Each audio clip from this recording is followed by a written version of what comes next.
मुंबईत पंतप्रधान नरेंद्र मोदींनी महायुतीच्या 237 आमदारांची शिकवणी घेतली।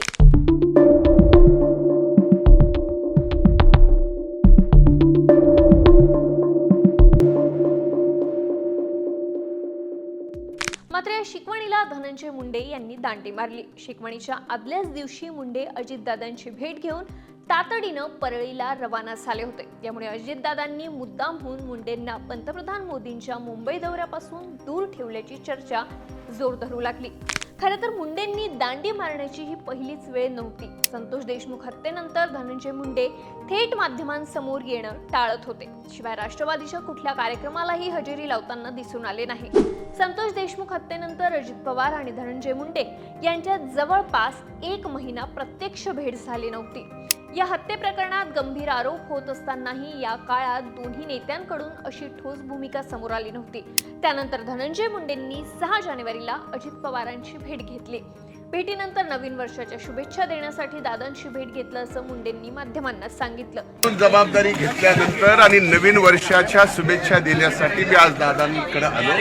दादांनी राजीनामा मागितला नसल्याचाही खुलासा त्यांनी केला। इकडे वाल्मिक कराडला संतोष देशमुख हत्ये प्रकरणात मकोका लावला आणि परळी आणि बीड मधलं राजकीय वातावरण तापत गेलं। कराड समर्थकांनी परळी बंद, ठिय्या आंदोलनं, टायरांची जाळपोळ, घोषणाबाजी, निषेध आंदोलन करत सरकार आणि तपास यंत्रणांवर दबाव निर्माण करण्याचा प्रयत्न केला होता। हे सगळं सुरू असतानाच धनंजय मुंडेंनी त्याच दिवशी रात्री दादांची देवगिरी बंगल्यावर भेट घेतली। 15 ते 20 मिनिटांच्या या भेटीनंतर मुंडे तातडीनं परळीकडे रवाना झाले। मुंडेंनी शुक्रवारी परळीत जनता दरबार घेतला। त्यानंतर शिर्डीतील राष्ट्रवादीच्या अधिवेशनाला मुंडे हजेरी लावतील अशी आशा होती, पण तब्येतीचं कारण पुढे करत शिर्डीतील राष्ट्रवादीच्या राष्ट्रीय अधिवेशनाला त्यांनी दांडी मारली। यामुळे त्यांच्या या दांडीवरून राजकीय वर्तुळात उलटसुलट चर्चांना उधाण आलंय। यामागे अजित पवारांची खेळी आहे की गेल्या काही वर्षात राजकीय वजन वाढलेल्या धनंजय मुंडेंनी आता थेट दादा आणि पक्षावरचा दबाव वाढवण्यासाठी अधिवेशनाकडे पाठ फिरवली अशी शंकेची पाल राजकीय जाणकारांच्या मनात चुकचुकतीये। याबद्दल तुम्हाला काय वाटतं आम्हाला कमेंट करून नक्की सांगा आणि सरकारनामाला सबस्क्राइब करायला विसरू नका।